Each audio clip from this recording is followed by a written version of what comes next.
Hello and welcome to my channel. I'm Tabitha Carr. I'm an actor and a writer and all-around film enthusiast, and today we are going to be talking about Home Alone. The one, the only. What is more nostalgic than Christmas in the 90s? Tartan plaid, eccentric family members, and of course, incandescent Christmas bulbs. Home Alone is the epitome of Christmas nostalgia, which makes it a staple watch in my household. Home Alone was released 34 years ago on November 16th, 1990, coincidentally the day after my sister was born. The New York Times dubbed Home Alone the first Christmas black comedy for children. What do Ferris Bueller, Beethoven, Flubber, 101 Dalmatians, The Breakfast Club, and Home Alone all have in common? John Hughes. John Hughes was at the helm of all of those movies. If you grew up in the 90s, you were raised on John Hughes films.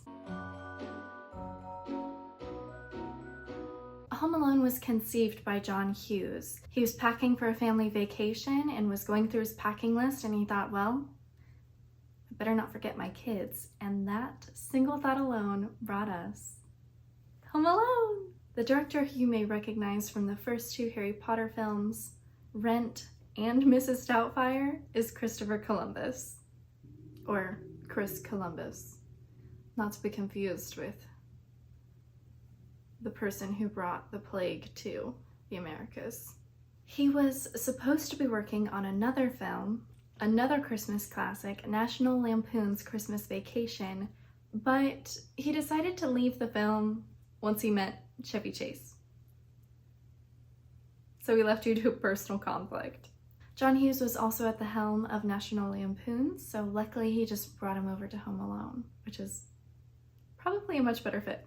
Once on the project, he did an uncredited rewrite, and that actually brought us a whole new character, Old Man Marley, who actually has a name and is not just called Shovel Man like I have for 27 years of my life. Warner Brothers initially greenlit the film with a $10 million budget, which was much less than the market rate at the time. But he secretly met with 20th Century Fox in case they ran into any budget controls from Warner Brothers, and they did. So they moved over to 20th Century, which saved the project.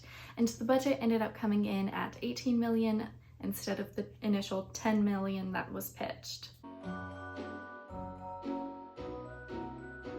Interestingly enough, before Macaulay Culkin became Kevin McAllister, John Mulaney was tapped to audition for this project, but his parents turned down the opportunity to audition. Would have been very interesting if you imagine John Mulaney as Kevin McAllister. Robert De Niro was also tapped for the film for the role of Harvey, but he turned down the film, which I feel like I could see him doing a good job, but I think there's something about Joe Pesci's cynicism that really adds to the film. And Robert De Niro always has almost a Santa twinkle in his eye, so I think it definitely worked out for the best. We almost lost the actor who played Marv. Apparently the 6-week schedule turned into an 8-week schedule without a pay bump, and so Daniel Stern initially left the project, but the secondary actor that they brought in just didn't have the right chemistry with Joe Pesci, so he returned to the project. The guy who plays the Polka Man, the more I watch, is such an odd character, but that is played by John Candy, and apparently his scenes were filmed over a 23-hour period because he only had one day to film, and he was paid $414 as a favor to John Hughes. Filming took place in Winnetka, Illinois, with most of the filming being done on sets built in churches and schools. I don't know, I just think that's very interesting. It's very like homegrown kind of film. Usually films are done on established studio sets or studio lots, but this is just churches and schools. Angels with Filthy Souls was actually Angels with Filthy Souls, the gangster film that is featured in the film, was actually entirely created for Home Alone, which I never knew that. I just think that's incredibly interesting that it's a meta film with a film. It's film about film. The cinematographer filmed everything from the perspective of a child, with wider angles, filming at like waist height to be at a perspective of a child, and giving special attention to ceilings because you're looking up at adults. To make the luscious snow that we see in the film, the special effects supervisor Bill Purcell apparently had to get rid of 375 tons of real snow and replaced it with 360 tons of shaved ice, 6,250 yards of snow blanket, 11,000 gallons of airport runway foam, 6,000 pounds of potato flakes, that's right, potatoes, and 1,000 pounds of mini fibers, which I don't know what that is, and I really hope it's not asbestos.